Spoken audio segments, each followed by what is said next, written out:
And here we are.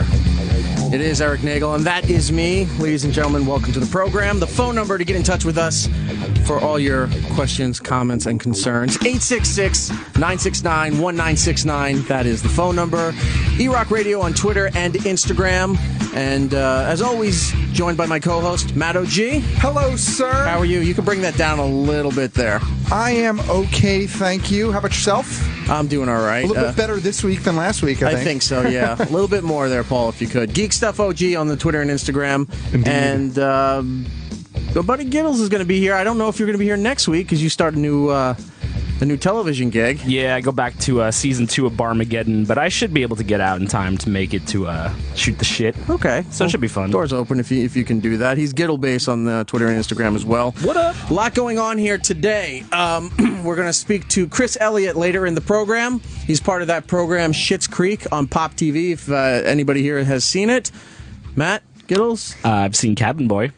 Okay. But I have not seen that. I have not seen that. Well, you two are Schitt's missing Creek, out. no. It's the creation of Eugene Levy, however you want to pronounce it, and his son Dan wrote this, produced this, created this whole thing. They were on the Opie and Jimmy show a few weeks back, and Chris plays the mayor of the town and the namesake for the town. His name is Roland Shit.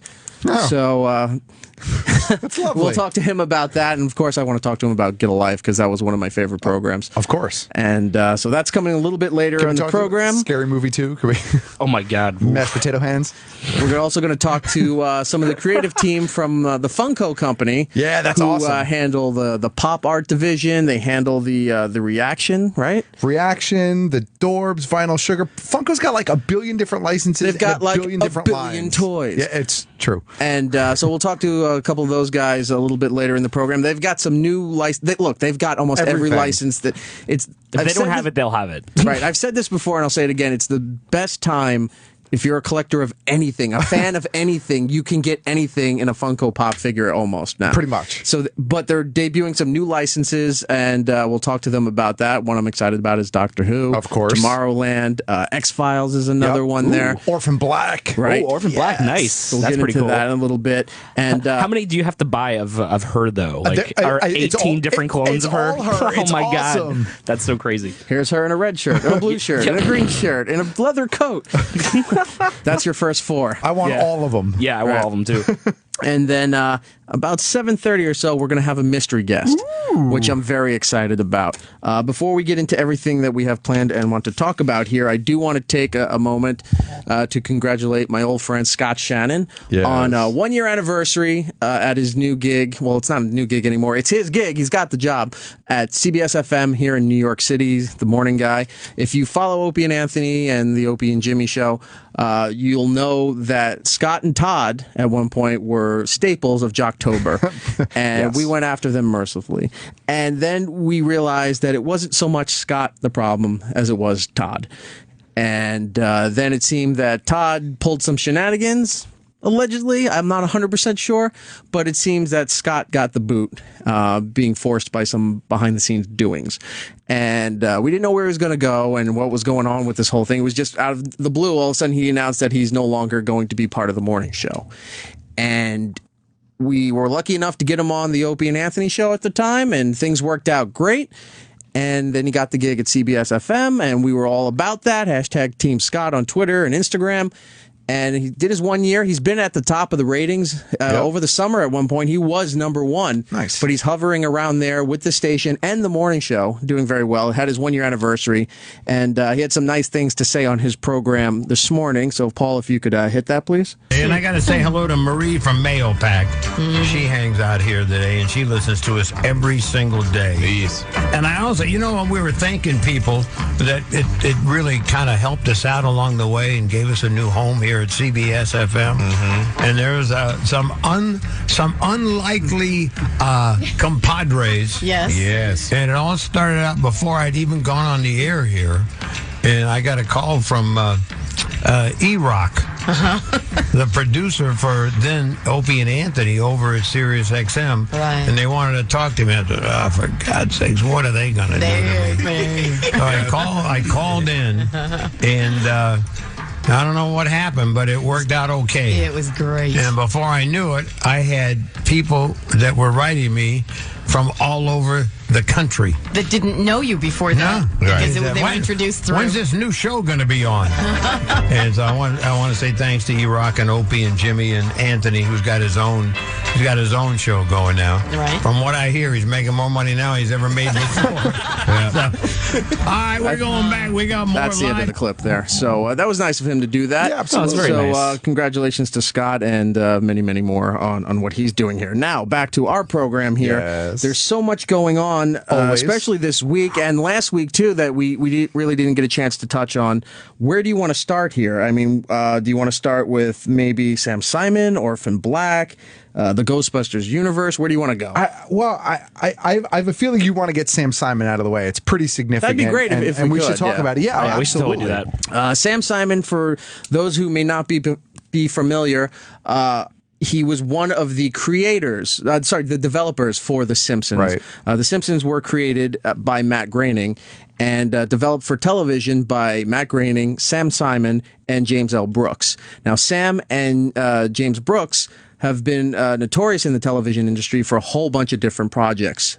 Taxi, Cheers, The Drew Carey Show, It's Gary Shandling Show, Tracy Ullman, which launched The Simpsons at one point, and so many other projects there. And he had been sick for a while. He was diagnosed with cancer and just recently passed away this week. Now, normally when something like this came about, I figured maybe I'll reach out to somebody at The Simpsons to talk about this, but they're all pretty close to this guy, and it's not the right time right now. And we just spoke with Al Jean last week, who was very nice to call in and talk about the passing of Leonard Nimoy. Right. So we figured we'd leave that be for now. Maybe somewhere down the road we'll talk to some people and talk about Sam's life. But this guy had more money than most people would ever see in their life. And was an epic humanitarian. He was a huge philanthropist. Yeah. Right. And what he did was he was really into some of these charity organizations and even started his own, one of them being a service dog charity that was helping out disabled veterans, people who couldn't see and hear and what have you. And when he passed, it was stated that he donated his entire fortune, which was, I think, personally for him at the time, over $100 million to all his charities. Yep. And that doesn't mean that that's the end of the money. That's all going to his charities. But his estate is still collecting royalties from everything that he had a hand in. Oh, of course. So And it'll be collecting forever. Right. So all these charity, and I'm sure he's got it set up in some kind of trust fund or however that works. But all that money he donated, plus what will come from The Simpsons, from Cheers, from Drew Carey, what have you, you never hear anybody doing this. No. It's very rare that you hear somebody with that amount of money being that generous with their time, with their money, and the guy will be missed. And I wrote a nice little thing on Facebook and Twitter and Instagram on the day he died. It's The Simpsons was one of those shows, I know for Giddles as well, was one of those shows that just for some reason stuck out and stuck with me all my life. It totally helped shape my entire view of comedy and just joke telling and sarcasm, without a doubt. And I was realizing this the other day when I was thinking about a lot of things involving The Simpsons. There's so many things as a kid that I discovered that were well known in pop culture, whatever, that I discovered through The Simpsons, like certain songs and movie titles. Oh, and yes, so things much. along those lines there, where now you look back and go, that was the first time I ever heard about that movie, or I heard that song being sung by the characters or played in the thing. I've never heard that song until it was on that show there. So there was a lot of firsts with that show. There's still stuff I just discover on that show that I did not know about. Like the episode where Homer's putting all the ice cream cones on the Amish people's head. Like, I did not know that was a spoof of Witness with Harrison Ford. And I didn't until you just said it. That's what I'm saying. But I found out about that because I was working on Breaking Amish. and that's how I found out. But it's just like, yeah, it's interesting. I don't know. So I only felt it appropriate that one of the best lines that actually became a legitimate word in Webster's dictionary, embiggens, which is something they made up, and it said a noble spirit embiggens the smallest man. That is correct. Which, as we know, is a perfectly cromulent word. Yeah. Right. So I felt that was just the best way to say goodbye to Sam Simon, and other people. Some people may think it was in bad taste, but I love that they were screen capping. You know, when they do the Treehouse of Horror and they have their Halloween names, and it was Sam Sayonara Simon. Yep. So that also seemed fitting as well. So Godspeed to Sam Simon there, and then all the work. I mean, just look at his history. He's touched so many TV projects that probably never would have gotten off the bat if he wasn't a part of it. Well, I think it's kind of interesting too, because with him donating everything to charity and like philanthropy, like when he passed away, it actually kind of mimicked that episode of The Simpsons where Grandpa has to give away all the money and then he gives it all to charity. So it's like, well, he reinvests in the retirement home. well, yeah, I mean that's charity. No, he gave it back to himself. Now he has a pool table, large screen TV, and they can eat well. But best to Sam Simon. Also, since we're talking to the Funko people, by the way, we have a lot of stuff to give away today. I forgot to mention that. We have, I think we have about 6 Funko Pop vinyl figures. Nice. And we got awesome. a bunch of the reaction figures. Now, if you're not familiar with what this is, if you remember back in the long ago when Star Wars figures came out, they were in that packet, the black packet that said Kenner. It was the old Kenner packaging and figure designs. Yep. This is sort of a mock-up of that, but they do all these licenses for Back to the Future and Goonies and Pulp Fiction and the Rocketeer has a line. Everything under the sun now. I mean, Funko has all these licenses, and Reaction is starting to take over. Even new things like Arrow has a whole series of stuff, but I think there was Alien and there was like Firefly related stuff. And there was, it's just crazy. It's Terminator. Yes. Yeah. So we have a bunch of those figures that we'll give away to callers as we go. Big Trouble in Little China. Yes. Oh my God, I love Big Trouble in Little China. Speaking of who doesn't? Maybe giving stuff away to callers, let's talk to John in Georgia. John, how are you? Hey, good afternoon to y'all up there. Eric, I had a question for you about The Simpsons. Sure. When you watch The Simpsons, do you fall on the floor laughing and giggling? And does your family look at you like you're crazy? I don't fall on the floor giggling, but there's still a lot of stuff in there that I'll laugh at. And because there's been so many episodes for so many years, sometimes I'll notice things that I didn't notice the first time, and I go, oh my God, that is really funny. But more times than not, it's usually in the first 12 seasons, I'll know the dialogue before they say it. So I'll sit there and I'll just start spewing out the lines before it shows up on the TV, annoying anybody who happens to be around me. Okay, well, I don't get to see the reruns that often, but usually my wife says she has to put the paramedics on standby before I go into such laughing fits because I get the gags that they do.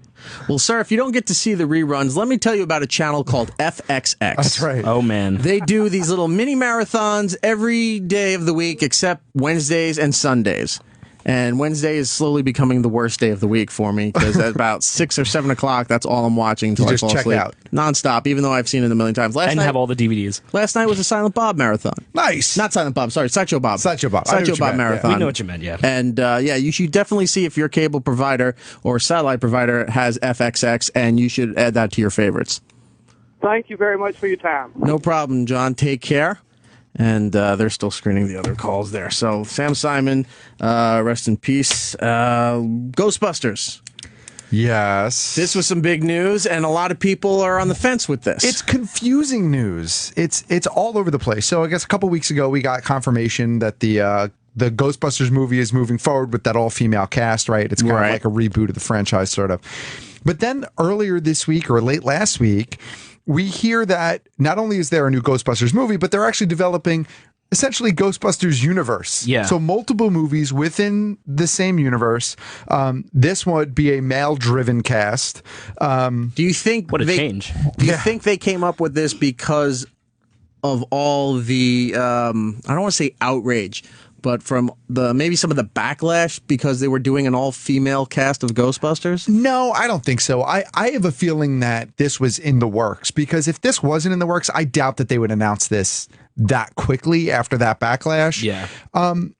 I think maybe this is why it took so long to get anything going forward. Maybe they were trying to develop too many things at once. I think it's interesting to talk about a little bit of who's involved. Channing Tatum is one of the people that's been potentially tied to it. I heard about that. As well as Chris Pratt, which I guess he's going to be in everything now. And I love Chris Pratt. Don't get me wrong. Like, awesome He's gonna actor, be in everything, right? though. But he's going to be in everything, right? And then the Russo brothers have been tapped, I think, to help develop the film as well. With Dan Aykroyd. Correct. who's overseeing a lot of this as well. And then in an interview today or yesterday, Paul Feig, who's directing the all-female version, was like, "Yeah, I didn't know," or it's like, "It has nothing to do with my movie. They're not going to cross over." Like, I They're think not going to cross the beams. Yeah, I think his quote was something about like, "Who knew there were so many beams?" Shut up! Never I crossed fucked the it up. streams. What did you do, Giddles? He said something about like, he didn't realize there were so many ghosts to bust. I mean, I guess if you think about it, right? If the ghosts are getting out all over the world, why not franchise out the Ghostbusters? One in LA, one in New York. They're not just going to be hanging out in New York. I mean, I know it's a great place to live, but I mean, if you're a ghost, I figured you'd travel and not have to take the subway. That's right. So I guess if that's what they're going to do, like different major metropolitan areas around the globe, that could be cool. It could be interesting. I think it's overkill personally, but I think it could be interesting. Did they say? I'm trying to remember when they announced the girl team for Ghostbusters. Did they say it was still going to be in New York, or are they somewhere else? I don't think they gave that much information, but I think it's going to be in New York. I'm pretty positive that. So they're going to have the girls in New York and maybe do the guys in a different city? That's what I think. Because I can't imagine having two teams in New York. Right. That would definitely seem like overkill.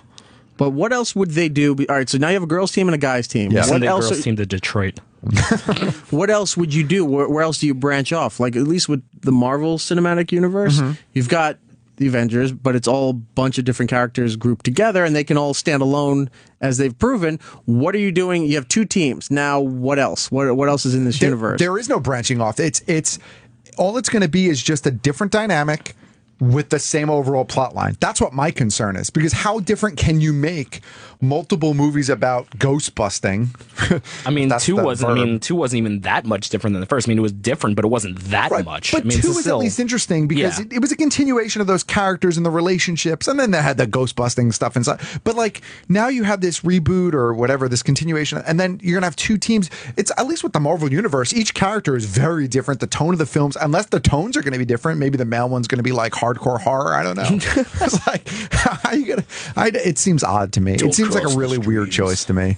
I just don't know if two teams is enough to have a universe. Like, I'm trying to think who has another spinoff. Janine and Lewis are going to have a spinoff too. They're going to have Human Busters and it's be a bunch of ghosts trying to kill people. Well, you're limiting your thinking. That's what they do in the regular movies. I know. You're limiting, You're limiting your thinking to the characters that you know. Right. These four guys aren't going to be the same four Ghostbusters, so it's not like Janine and and whatever his name is, Lewis. It's just going to be different groups. It's going to be like Taps, and then like where all those ghost shows on Sci-Fi at one point in time. Oh yeah, like Taps. Like people run in the room like, oh my god, it's a ghost, and they run out. Yeah, run, dude! Like Brian Hernwan and all those guys. I mean, it was crazy. So I guess it's going to be. I don't know. If anything, I would like to see. Did you watch the cartoon series in the 80s? Okay, where like Slimer was like part of the team. Yeah, you know how every once in a while, and it wasn't that often, but in a rare while, they would have to do something where they'd have to go into the containment unit and be in that ghost world or whatever it is that they created to try to extract somebody without pulling everybody else out of there or everything else out of there. That I could see as a different, it could certainly be a storyline. Yeah, somebody's lost in there, or they're trying to, pull somebody's soul or a ghost or something out of there. I'm excited for it. Look. Call me chauvinistic, but I'm happy that there's going to be an all-male team again, because I really was not thinking this female team is going to be any good, and I just don't know where else they can go with this universe. Okay, so currently what we know is, or what we think we know is that there's 4 movies planned. There's the all-female one, the all-male one, then the rumor is that there's going to be a crossover, which is interesting, I guess, and then there's a prequel that they're apparently working on too, a prequel to the original one, but that makes no sense. That makes no sense because they were the original Ghostbusters. Right, like how no prequel? I don't get that. That makes me angry because I thought about saying I was like, oh, maybe it'll be a prequel, but then it didn't make sense in my head. It's gonna just be like young Venkman, because half the original movie they weren't Ghostbusters. Yeah, they were just scientists. It's gonna be Venkman with his grandma in a jar, just like hanging out. Like, all right. I mean, unless it's some sort of like heavy like demonology, like someone like studying up on Zool or like Gozer the Gozerian or some crazy shit. I just don't know where you go with this prequel to this. I want to go to Mark. Has some info on Dan Aykroyd. Mark, how are you? Good. Dan Aykroyd, he spoke about this on Unmasked with Ron Bennington, and he said that it's going to be a parallel universe between the women and the men, and they'll never cross over, is what he said then. And he also said he had a third one already written that he hadn't done, but he didn't speak about Chris Pratt or anything like that. But he said that they would never cross over with each other. Well, that Unmasked was done, I think, maybe 3 weeks ago now, 2 to 3 weeks ago. Could that much have changed since? I mean, maybe that's honestly what he knew at the time. Maybe he wasn't allowed to say anything. Also, they hadn't announced this universe at that point. So correct. Either he was being misleading or things have changed in the last few weeks. But it's all up in the air because even the director of the all-female one is like, I had no idea what the hell you're talking about. Like, it's... Yeah, so how is there even be a crossover that he doesn't even know about it?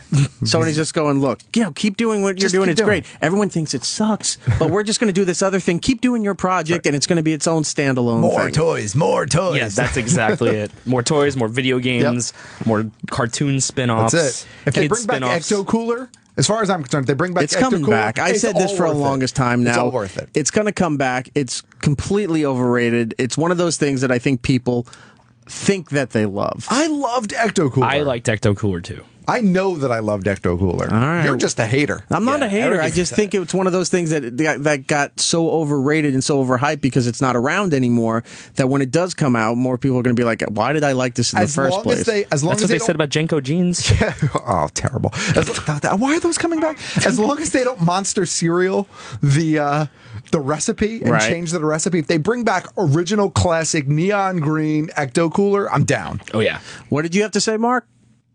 Oh, I'm just not looking forward to Jenny McCarthy, or not Jenny McCarthy, but Melissa McCarthy. Oh, I like Melissa McCarthy. I don't like any of her movies. I don't think they're that funny, and it's just this whole thing just seems forced to me. But hey, I love your show. I wish you were on 5 days a week. This is an awesome show. I do too, but unfortunately, I don't see that happening anytime soon. But thank you for your support. We do thank you for your support, Mark. If I put you on hold. The guys in the back, just get his name and address, and we'll send you something from Funko, okay? Oh, thank you so much. I appreciate that. Thank you, guys. No problem. I think we have we have a couple Ghostbusters from the Vinyl Pop. So there you go. There you go. I'll hook him up with something there. Let's go out to my old hometown, Long Island. Okay. Austin, how are you? Despite what Sam says, I'm not from Florida. On the 2 hours and all that good shit. Thanks, man. Thank you. Quick question. One of my favorite things you do is you get the guests from the O&J show, I guess, to sign the printouts of the Simpsons pictures that the episodes that they were in. Right. How long have you been doing that? And is there anybody that you missed that you wish you thought about that idea sooner? Yeah, I wish I started that back when we were at XM. Yeah, cool. Only because I would have had a lot more for my collection, but I think I started it in 2007 when the movie came out. We had the directors, developers, creators of The Simpsons on the Opie and Anthony show at the time, and I think from there on is when I started doing that. As far as people that I wish I had stuff signed, yeah, there's a couple. I know there's one. Somebody recently passed, and I was just like, damn, I should have thought of it last time, but I didn't. I'll think about that, and then I'll bring it up next week on the show. Cool. Eric, a year ago I was pestering you for your fucking birthday recipe that your wife makes you. You got to let me have it, man. It's been a year. Oh, he's talking about the goulash recipe. I've gotten more people writing me about this goulash recipe, despite the fact that Jimmy thinks this is childish and disgusting. I love goulash. Goulash is great. People have been asking me for this, so what I'm going to do is I'm going to put it all together because I have it in. You know how old cookbooks are? They're all notes and scraps and stuff. I'll write the whole thing out and then I'll post it so everybody can. This should be the first entry in the consumer cookbook. This is what I'm thinking. Yeah, that's what we're talking about. Cookbook. I will do that. Eric, love you, brother. No problem. Take care. Yeah, I'm going to bring the consumer back at some point. I had to put it on hold for a while. Here's a problem. I'm trying to get a damn website built. Right. And I don't care what WordPress or Wix or Squarespace says.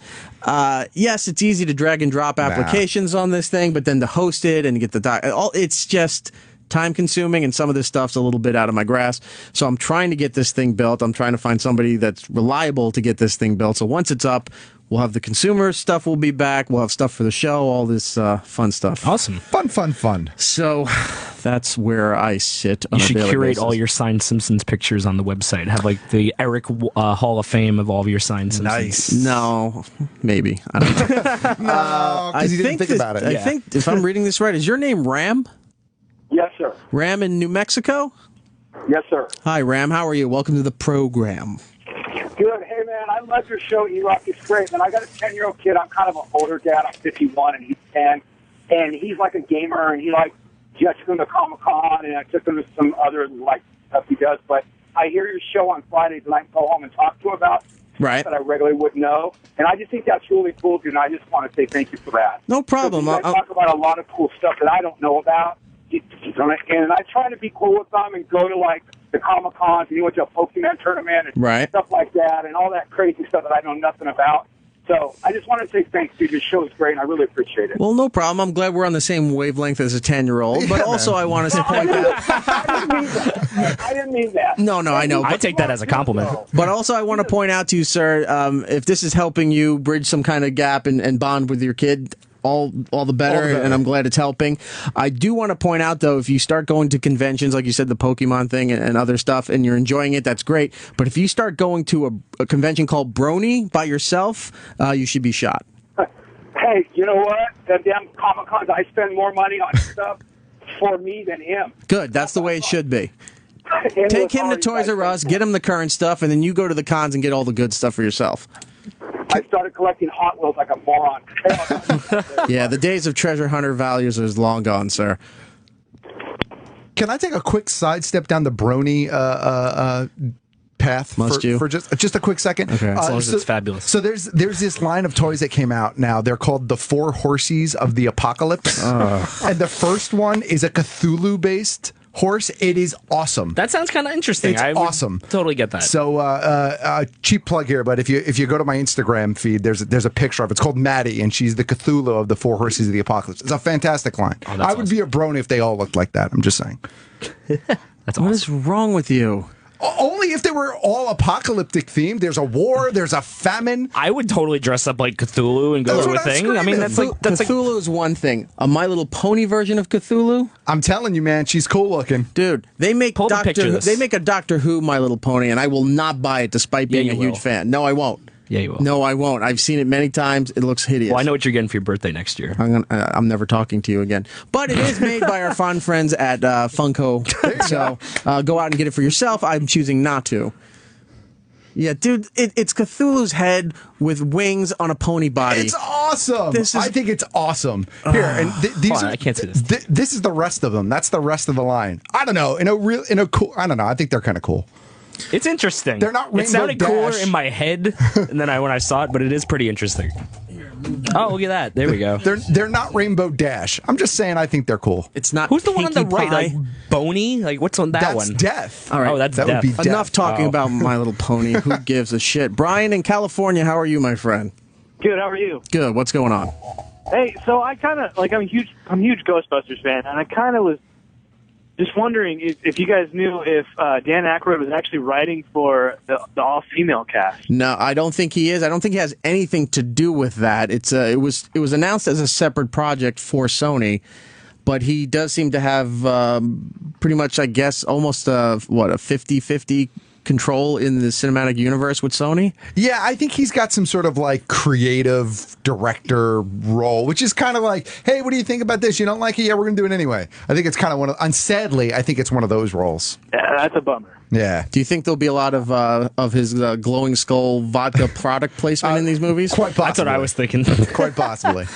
Brian, I'm going to put you on hold. I'm going to hook you up with one of the Funko things. All right, I'll give you the other thanks, Ghostbuster Crystal figure. skulls. Like flying off the shelves in a liquor store. Yeah. No problem. That's Brian on line 5. Get his info if you could. He comes out. He's like, I thought I stopped this. Let's see. Let's go to Ken in Maryland. Wants to talk about Loot Crate. Ken, how are you? Hey, good, man. Opie did a read one time, and you said He does many reads, sir.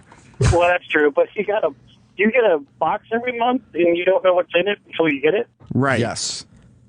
What was that? That's Loot Crate. Loot Crate. Oh, you both said it at the same time. What was it? I'm thinking he's going with something here. I'm treading lightly, but the product. No, I'm not. I promise. The product is called Loot Crate. Loot Crate. Okay. And then you just go. Is that the website? LootCrate.com/Opie and use the promo code Opie and you'll save $3. Okay, cool, man. Thanks There you a lot. go. They're not even advertising this week, but they got a free plug. Hope the code works. Let's see. Let's go. We got to take a break in a moment because our mystery guest is here. I wonder who it is. John in Massachusetts. John. E-Rock, what's happening, my man? How are you? Good. How are you? Good. Question. Child of the 80s, like the Opster. bought a shit ton of baseball playing cards and stuff because it was so like, that's going to be your kids' college funds, etc. Right. I have a ton of Star Wars cards that I was just a fan that I bought because they came out at the time. Right. Go to like dealers locally and stuff, and they're like, oh, they might be valuable or not. Like, do you have any interest? Do you know anything about? Here's the thing: when you go to certain dealers, cards? of course they're going to talk it down because they're going to say, well, "That whole thing's maybe worth. I'll give you $50 for the lot." And you're thinking, well, there's no value to it, but really, they see a couple of things in there. They may, fetch a couple $100, depending on the condition and the year that they were out, etc. Yeah. So what I would do is you could talk to the dealers and stuff, but you need to do some of your own research online. Google the cards. Search for them on eBay and try to get a medium as far as what the cards are going for what people are selling them on eBay. Read the descriptions and just do your own research. Put it all together, and you can estimate the value of what you think your collection is. And probably more than likely, you'd be able to sell it better either maybe as a bundle on eBay, or if you go to conventions, sometimes you can trade them out for better stuff with certain dealers, or maybe you can make the sale there at a convention better than you would at a comic book store or a baseball card shop. If you're selling them on eBay, don't do single cards. Do a bundle. That's why I said do a bundle. Yeah, they're not, because what I have isn't like a set or anything. It was just as a kid collecting them, throw them in a shoebox. Then once you get out of that shoebox, I'm like, all right, I'm going to put them in little plastic folders, and they might be something worth. I was just going to say that. How do you have them stored right now? No, they're in plastic folders, and they should be in, I would say, not mint condition, but they're probably as good as you can for cards of the early 80s. Yeah, I would say very good. You know what I mean? No tape and no rubber bands. That's right. No, not at all. As long as you got them in the little sleeves, you might be able to dress it up nicely. And, once you determine a value that you think your stuff's worth, put it on eBay, take a shot. But don't settle for somebody saying, I'll pay you, half of what you think it's worth. Stand your ground, and eventually somebody will come around if they want it bad enough, and you'll get what you want for it. Okay, is there any specific card that's like a collectible that are these the ones that are like the tops that came in like Honus Wagner of the Star Wars cards, or just are these the ones that came in like the pack like tops with like the gum and stuff like that? Oh yeah. I don't. I was just asking. Probably the Black Stormtrooper is worth a lot of money. I don't know. I don't know anything about that particular series as far as the value of I'm not them. even sure, to be quite honest with you, if there is like I'm sure there is a rare. There's always a rare. Well, what it is, I don't know. I got Eric like 4 packs of those last week. Nice. The Return of the Jedi ones, and they were like $2 a pack. So I don't know. I haven't opened them up yet. They're still sitting in the box in pristine, old-fashioned condition. Ooh, the gum is still good. Yes. Great. I appreciate your time. Great show, guys. No problem. I'm going to put you on hold, and we'll get your info, and I'll give you something from Funko. All right? Thanks, man. All right, no problem there. We're going to have to take a break in just a second here. So, Ghostbusters Universe, let's wrap this up. Yep. Looking forward. I mean, it's going to happen whether you want it or not. But I mean, do you think this is going to be handled well? No. Or is this just a knee-jerk reaction to people not being very happy with the female cast, or is this Sony trying to jump the gun and say we can do exactly what Marvel is doing? I think it's option 3. I don't think it's a reaction to the all-female cast because, quite honestly with you, that fight isn't really big enough for them to balk at it. And I don't think it's being handled well. Honestly, I think it's going to be overkill, and I don't know how you successfully do multiple franchises in this particular universe. Yeah. My opinion. It seems like it's just going to get played out and just be boring. It's going to be like a Saw movie. Like, all right, I get it. Like, what's going to happen next? Ooh. Okay, there we go. Way to go, Giddles. Sorry. We'll leave it It's at true. that. We're going to take a break. We'll be back with our special mystery guest. This is somebody who I think, if you're a fan of Opie and Anthony, if you're a fan of Opie and Jimmy, this is somebody you might have some interest in. The story he's about to tell could be very interesting. Let's just say that the forecast could be cloudy with a chance of this. We'll be right back. It's Eric Nagel. Eric Nagel.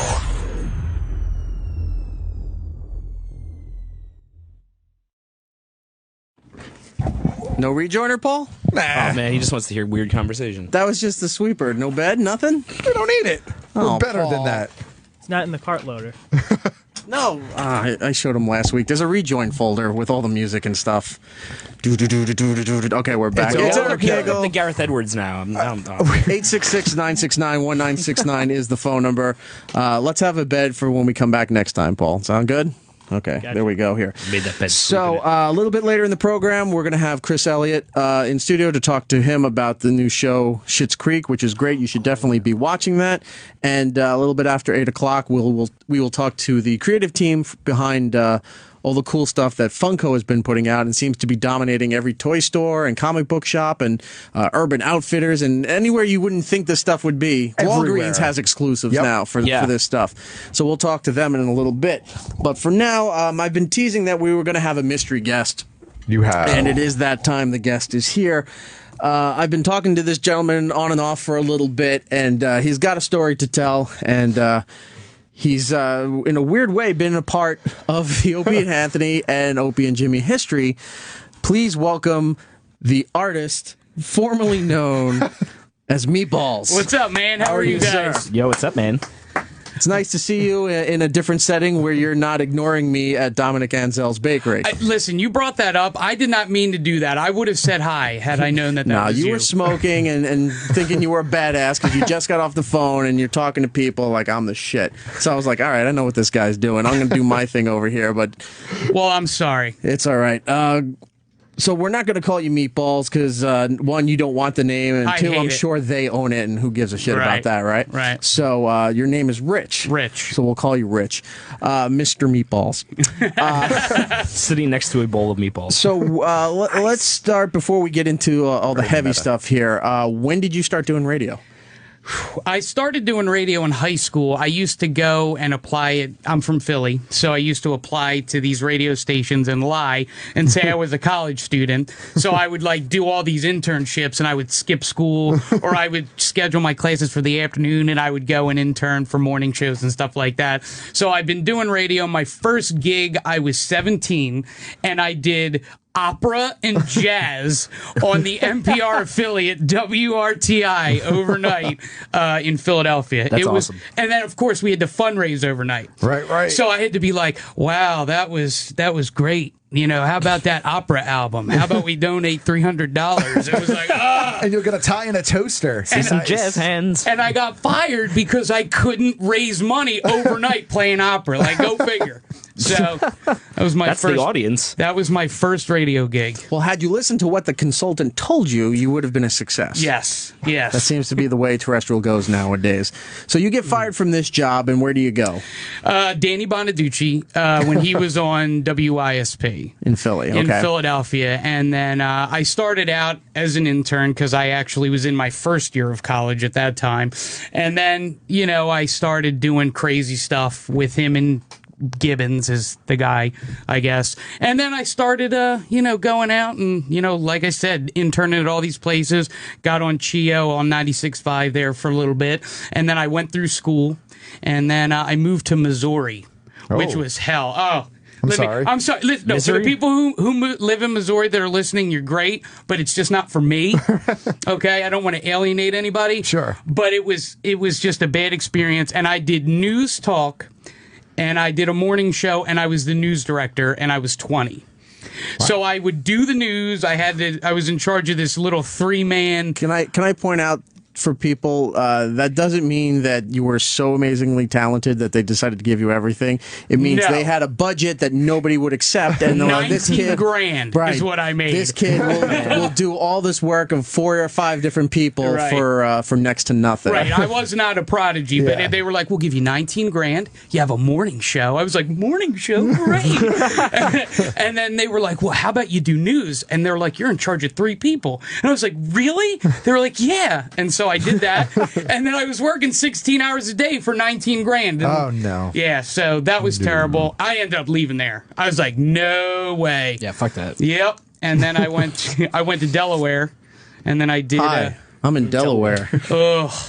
I went to Delaware, and it was another news talk station, and I was a co-host on an afternoon show, plus I did a news anchoring thing, and then I would fill in on all the other stations. Right. And then after that, I did a radio show in Philly on WFYL, and then I did traffic, to sort of supplement my income, and then I saw an ad on All Access. This is PLJ. So, All Access is a website for the trade in the industry of radio, where they write nonsense stories about this guy celebrates 30 years spinning the hits in Iowa and somebody's birthday, and oh, by the way, there's maybe a job open somewhere. Right. So I go on this website, I see that this job is posted, and I distinctly remember the title because it said, "Can you bring home the boo-boo in the #1 market in America?" What is the boo-boo? I don't know, but I said, whoa, the boo-boo. I can do the boo-boo because I've done everything else. Yeah, sure. And so I read the art. It was a 2-page long thing, and I was like, you know what? My dream is to do mornings in New York. That's all I've ever wanted to do. Right. Let me give it a go. I applied, didn't think nothing of it. 3 weeks later, I'm sitting at Wendy's fighting. Hold on. You applied. Was it just like an anonymous Gmail account that you had to apply to, or did you have to send your stuff to somebody or an agent or a consultant? Believe it or not, it wasn't a consultant. I think it went to the EP, Joe, who had a dummy account on a Yahoo. He had a Yahoo dummy account. So you knew what station it was, or it was still no? Okay. No, yeah, it was. Had you known, would you have applied? Yeah, I think I would have because I didn't know. Again, because I'm not from New York, right? So I didn't know as much about Scott and Todd or anything. You got to look at it from my perspective. At the time, I was 23, and I was like, gosh, this is a #1 market. It's mornings. It's on air. This is great. This is what I want. Absolutely. Okay. So I apply. I didn't think nothing of it. I thought, whatever. I was still applying for all these other jobs. And I'm sitting at Wendy's, and I'm arguing with my now ex-girlfriend, who is a pain in the ass. And I get a call from a 212 number. I'm like, 212? What is this, a bank? Do I owe somebody money? So I get a call, and it's Joe, my boss at that other place, the executive producer of the show, known as Monk. And he says, hey, we got your resume and your demo, and your demo's really good. We would love for you to come up. I'm like, this is not real. This is not. I have no experience, and there is absolutely no reason for me to interview for this job. So whatever, I come up. And the interview was 20 minutes.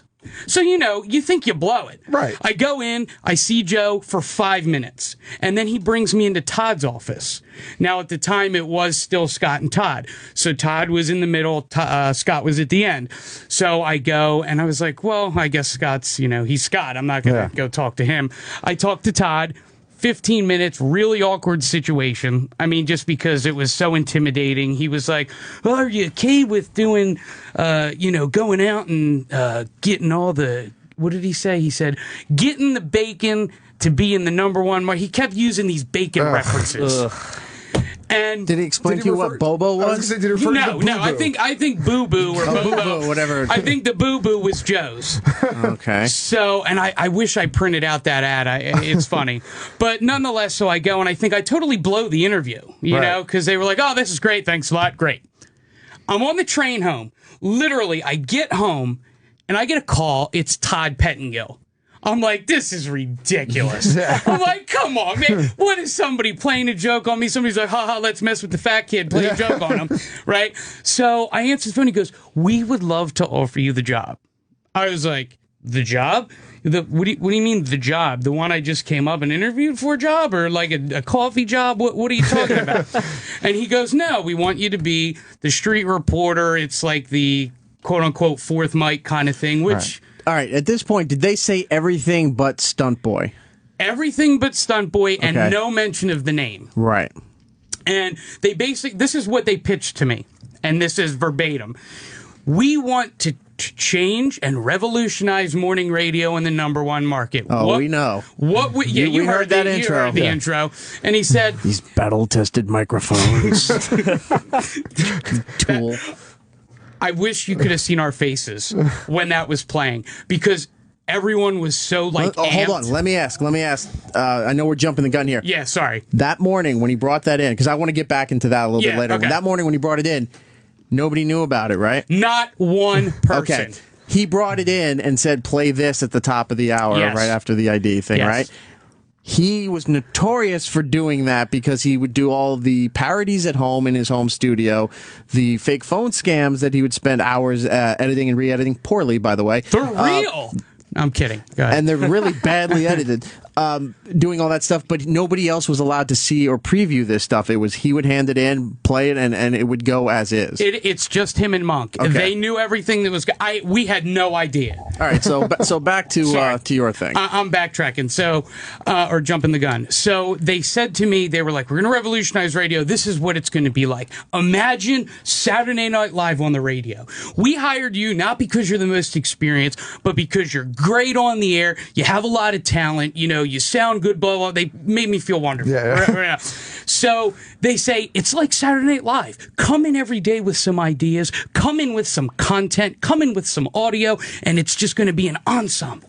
And I was like, this is great. Yeah, it sounds like a dream job. I almost fainted. This is what I've been waiting for. I'm 23. I went from Philadelphia to New York mornings. And oddly enough, it was still $19,000. No, I made good money. I mean, $25,000. It was 20 now. Over 2 years. Plus a Metro card. Hey-o. And all the responsibility you can handle. No, I mean, and that's how they sold it to us. Right. And I mean, they were like, this is great. So Did you find out at some point, was this the same pitch they gave the other people that they hired? Sort of. Okay, because this is the people that they hired. They hired Annie, right? The girl who I don't know what she does now. By the way, I found some photos of her in a bathing suit. Did you see that? Nice. Annie is hot. I'll Annie's post that on Twitter hot. in a little bit, but continue. So there's Annie. And she was sort of told that she is that younger female that relates to everybody in the market, that can relate, the girl power. And then Fitz was hired as, you're going to run the board and you're going to do all this stuff. And, so we were all basically sold our dream for what we did. Right. Fitz is really good at production stuff, so he was going to be this. And, I don't know exactly what they were told, so I don't want to speculate for them, but I do know that what we were pitched when we were all together was, this is going to be Saturday Night Live. You all bring in your stuff. And that's what we did at first. Right. And then that all changed fast. Changed very fast. Okay, so they tell you this. Do you start to get the feeling at some point that they really didn't check out your material? That it was more of this guy, they had a vibe from interviewing you and a look that like this guy could, go out on the street and be a nuisance to people rather than you're good on the air? Well, again, I mean, maybe I would think now that I think when it comes to, what eventually they named me and all that. I mean, if you really listen to I'm not, a Scott Shannon on the air. I mean, I don't have the experience. I don't know, whatever. Thanks. But I mean, I'm not terrible. Right. And so I figured that they really were genuine. They liked what I had to do. They mentioned nothing about, what's the other guy at Z100? Elvis Duran. Yeah, no, the Greg T, the frat boy. They didn't mention anything kind of like that. But I figured maybe that's what I'm going to do. Right. Whatever. I didn't care. I just wanted to be on and do our Saturday Night Live show, So then they stick us at CBS. On 10th Avenue, which is nowhere near where the station is. And it's not part of the same company. Not part of the same company. And we're there for a month and a half. We see nobody. I worked at that office. It's in the middle of nowhere. We're not talked about. We are like in the ground. Nobody at PLJ knows about us. And it was crazy. Right. So I was like starting to, is this really actually happening? At this point, they still haven't gotten everything 100% to kind of push Scott out the door. There was this was, I guess, the Todd show, maybe. Coming. Right. Hopefully it happens, kind of a thing. And we just kind of pulled audio and came up with ideas, and then Todd would visit us once or twice a week, and then Monk or Cooper or whoever else would come and visit us for an hour a day. And we just kind of were sitting there collecting money, which I was fine with. Sure. But I wanted to, get on the air and start doing stuff. Right. So now you told this one thing, but you're hired. Okay. Okay. You're sitting in the office for about a month. Yeah. All right. And then the debut, was it a month till the announcement that Scott was leaving, or a month till the debut of you guys starting? I mean, are you saying, did I know Scott was leaving? No. I'm saying the month that you were stuck in CBS, was it from when you were hired to Scott leaving, or is it from when you were hired to the debut of the Todd Show? It was actually kind of till a little bit after Scott left, but not quite to the debut of the Todd Show. I was at CBS from maybe the first week of January until the 20th of February. And I distinctly remember the 20th of February because we had 4 days of run-throughs. We ran through the show, did like rehearsals, and then we went live the 24th is when we went live. Okay, so now the debut is coming. Yep. They're on vacation. Scott had left. We had talked to him at this point. Yes. And I don't think he announced when he talked to us that he was going to CBS, but I think we knew. Right. But it wasn't official yet. Everyone thought he was either going to OR or CBS. WOR or CBS was, I think, that where we thought he was going. OR, from everywhere else in the world, it's not in New York. I know this is a very local story, but it translates to, this channel and the Opie and Jimmy show and Opie and Anthony, what have you. WOR was an AM talker in New York. WCBS FM is the classic hit station where Scott is now. So the debut is coming. Right. When did you find out they're naming you Meatballs? I'll never forget. Okay. So we were after our second day of practices. I guess it would have been the 21st of February. We went to lunch. I forget the name of the restaurant. It was like an Irish pub. Right. All right.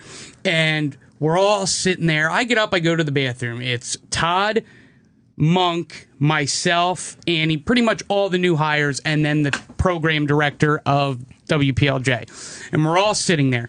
I get up, I go to the bathroom, and then there's sort of like this kind of like chuckle between Todd and the Monk and the program director.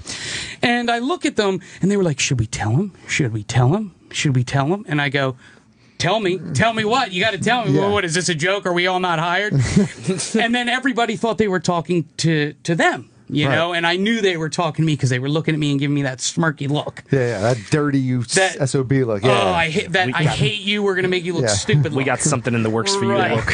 So they go, and on top of it all, then they talk about what their dream is for the show again for me. And then they go, and I think that you are Meatballs. And I go, who told you this? Todd. Now, he goes, I think you are Meatballs.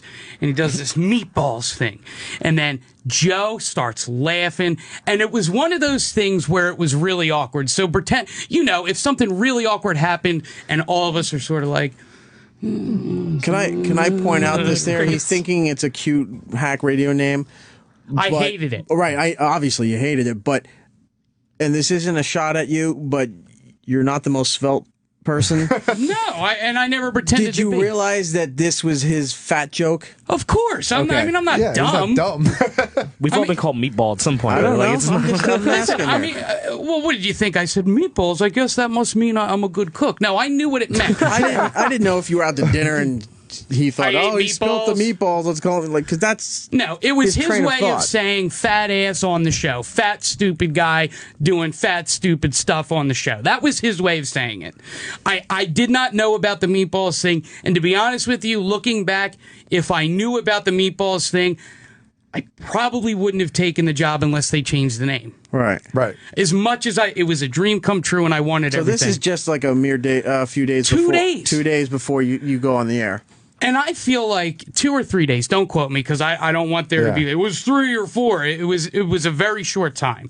So I feel this kick I'm in the pit of my stomach. Yeah.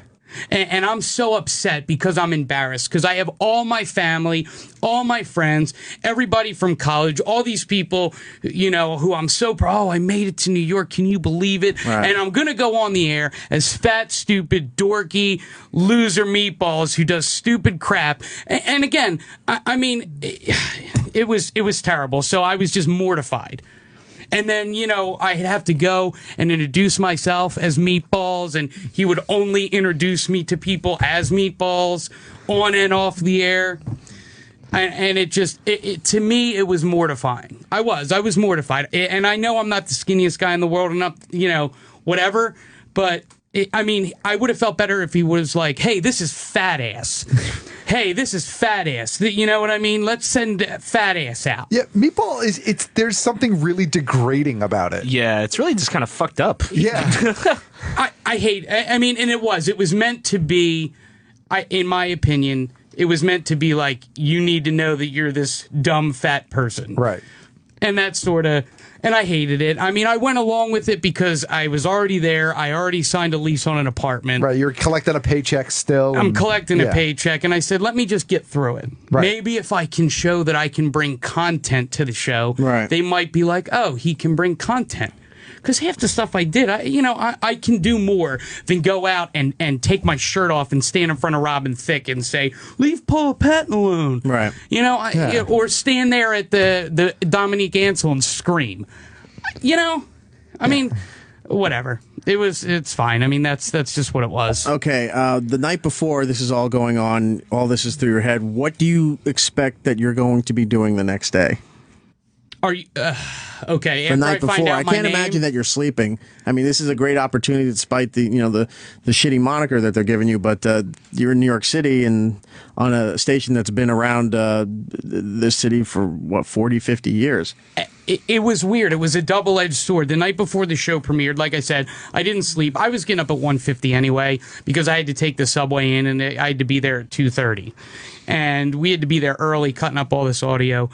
I was like happy and sad because I was like, I'm so grateful. And despite everything, I'm still very grateful to Todd and people at PLJ and John Fox and Monk and all these people, because whether they just thought I was a dumb fat ass or not, they still gave me a chance. Mm-hmm. And guess what? That looks great on a resume. I don't care. Yeah. So thank you. So I was conflicted. I was like, wow, they believe in me. Maybe they like what I can do or not. Right, I'm a fat ass idiot, or they think I'm talented, I guess. And I just put it behind me. I talked to my mom. I was near tears. It was like 12:30. I had to go to work in like an hour and 10 minutes. And she's like, dude, you're 23. This isn't your final career stop. Just do it. Grin and bear it. And every day, man, I mean, I rolled out of there at 10:30 just so I didn't want to be around it. And I just went out and, I came up with segments, and then, most of them were shot down, or, and then they would be like, well, why don't you go to the Pampers Festival? And, so then I would go do stuff like that. Okay. Show debuting that morning, you said nobody was aware that he had that intro. Maybe Monk was. I don't want to say that. I'm sure Monk was. I'll say the rest of you doesn't seem to be aware.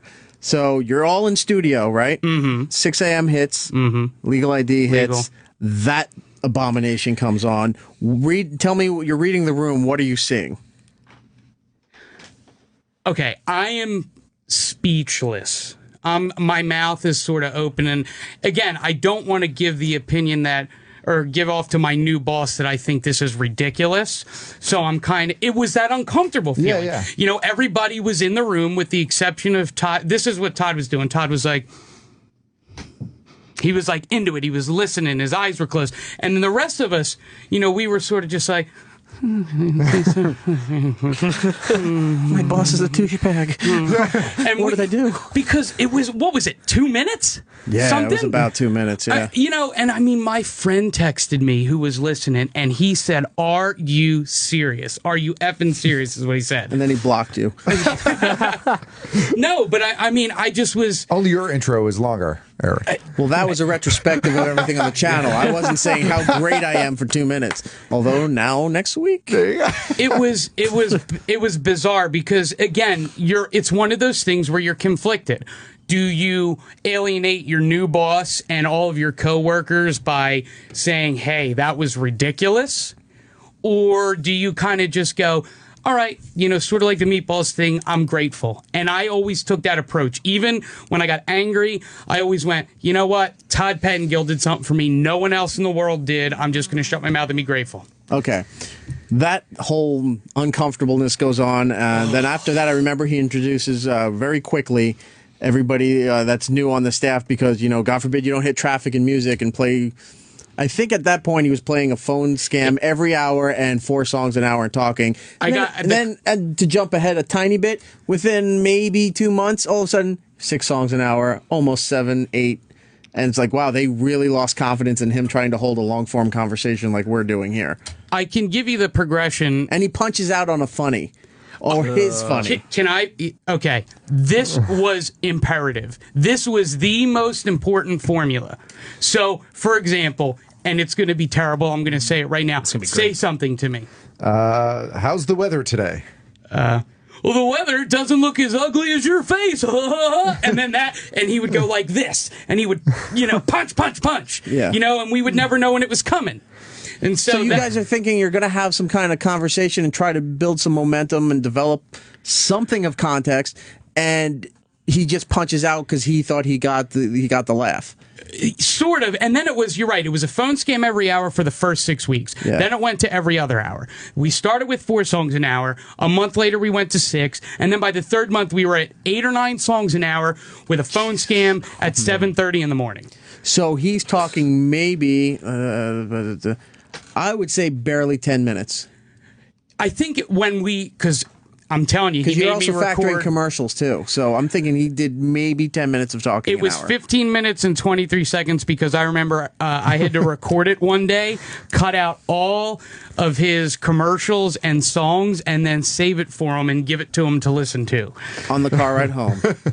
So I mean that was sort of towards the beginning, so maybe it was less around the 4th or 5th month, but it was about 15 minutes an hour, if that. Wow, that's crazy. If that, yep. So the first show comes and goes. It's done. Now time's going on. He's forcing you out on the street to do stunts, and that's what you're hired for now. Your Meatballs, like you said, you were out there harassing Robin Thicke's wife, right? Yeah. And you did the Dominic Ansel thing. Then there was something with Alec Baldwin that you did. That was right? the first day. Okay. So how much pressure was he putting on you to have something every single day? Oh, I had to have something every day or I was fired. All right. Yeah. Okay, fine. Fair enough. But did he also ever encourage anything you were doing, or is no matter how it translated on the air, it was always bad and it was your fault? I remember, this is strictly my interpretation. Let me just say this before any further, so there's no problems here. I felt that he wanted another Brad Blanks. Okay. I am not Brad Blanks. All right.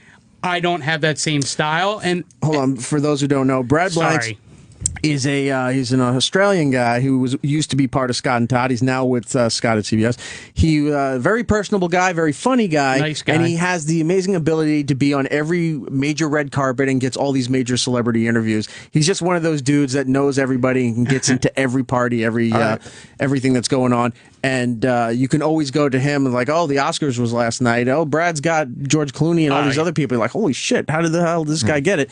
But that's what this guy did. So he's expecting you to have that same kind of access. And I don't even know if it was the access, but I think, and again, for those of you who aren't familiar, Brad Blanks would interview big stars like E-Rock said, but it would be awkward interviews. So it'd be like, your hair is nice today. And it would just be really weird. And it would be funny. It would come across funny because of the timing. Okay. And I guess he sort of wanted that, but then I would get pulled into his office and he would say that he doesn't want that. And then I would bring in something that's me. And then he would say, that's terrible.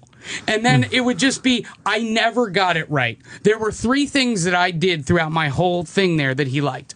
One was when I was with this artist who was in Brooklyn and he was doing a performance piece. And the performance piece, he got mad because I asked him, they were living on the hamster wheel. Do you remember that? Right. Yeah. They were living on a hamster wheel and I asked the guy at the top if he shit on his friend at the bottom. just to be funny, whatever was stupid. He flips out. He liked that. I got an interview with Kevin Costner. I kept asking him about the corn in Field of Dreams. I kept asking him about the cornfield, and I wouldn't ask him about anything else. So he liked that. But other than that, I must have had a meeting 4 times a week with him and the producer, Joe, or Monk.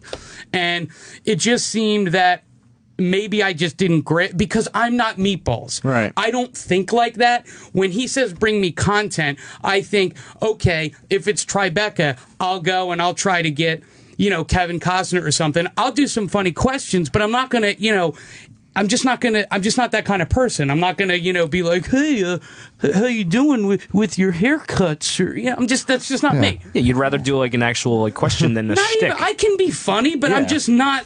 I could never get a direct "what do you want?" because he would say, "This is what I want," and you need, and I needed to bring in something every single day, fully edited, ready to play. Understandable, and that's fine. But it would be listened to, and then it would be, oh, this sucks.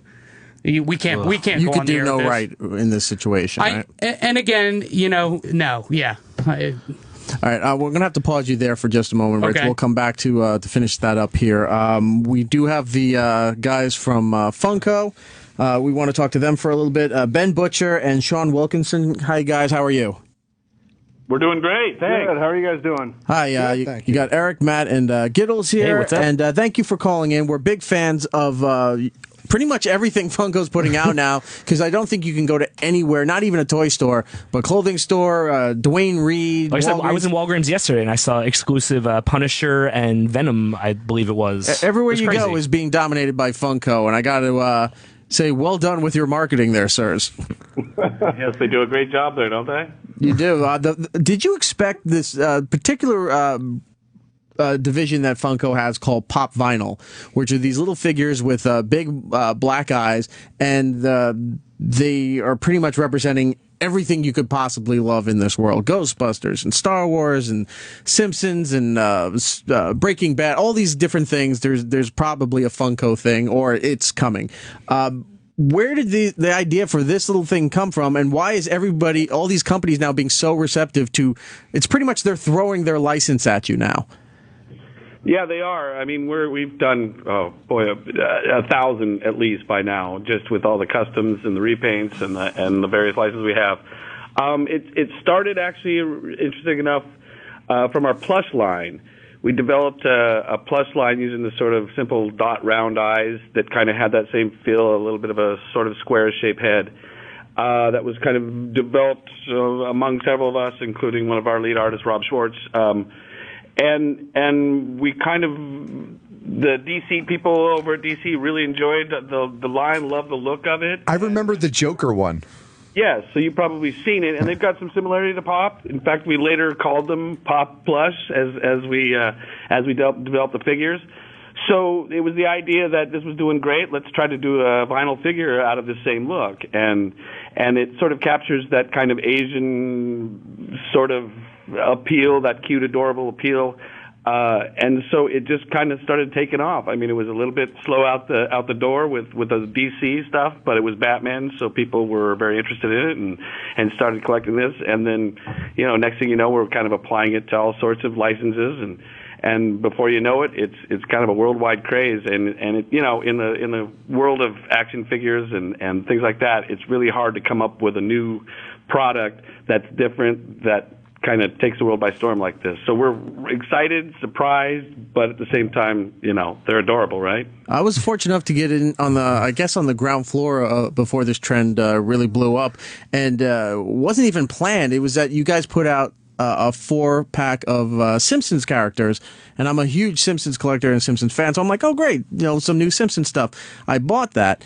And then as time went on, all of a sudden I started seeing all these other lines and blowing up. Now, if you look at eBay, those Simpsons, the 4-pack of those Simpsons are a few $100. I'm not selling those things. Those are staying in my basement. But I was just surprised, like, wow, I was in on this before everybody else was, and I didn't even realize it. Yeah, it's again, it kind of started slow, and then the more we sort of added interesting licenses to it, and the goal of it a little bit is to kind of make it a bit of an ironic type of thing, like for instance, Freddy Krueger or Jason Voorhees or something, where you take something kind of scary, gory, adult-oriented, and turn it into this cute, adorable, figure that kids, adults, grandmas, everyone from all walks of life seems to find one that appeals to them. Let me ask you about not only getting all these licenses, but there seems to be, every one of these licenses has variants and exclusives, and it seems a lot of other companies are just constantly fighting with you to develop new exclusives like Hot Topics. Loot Crate, Nerd Block put out exclusive ones for that. Like you said, Walgreens has exclusives, and so you get the license, and it's not like, okay, this is as good as we're going to get. People are now paying you on top of those licenses to make alternate versions of these things. Like, where do you see all this going? I mean, what more can you do with this line? we keep asking ourselves that every day. But, the exclusive thing is an interesting, issue or thing that we deal with. But, it drives a lot of those customers. So if you have a Hot Topic or something, a lot of times they're looking for that thing to drive the collector in there that offers something different. So, we try to, make sure that the exclusives make sense and are from the world of whatever this property is. And then sometimes it may just be more of a kind of an artistic kind of, pop art kind of choice of colorways or, different finishes. But the exclusive thing has really, become quite a part of it where it's not necessarily just, here and there. It's like each line we're trying to think, okay, what can we do that would be really unique? And in some cases, maybe it's a character or a version of a character that may not be, make sense going out to all the mass market, but for those few fans, hey, go hunt for it, and see if you can find it. So it's kind of it goes both ways. We're coming up with exclusives that we want.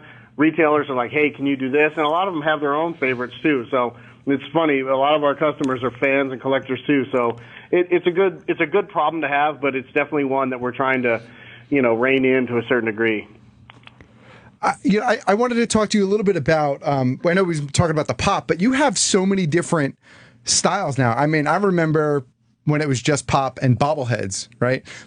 But now you've got the reaction line, and I think at Toy Fair this year, I saw the Dorbs and the vinyl sugar line. I mean, how did the progression from pop, which was really kind of like the platform, right, that you applied across everything, how did that progress to the legacy line? By the way, some of the legacy figures you have coming out are amazing, like the Firefly ones. I'm a huge Firefly fan. I'm so excited for that line. Pop opens the door.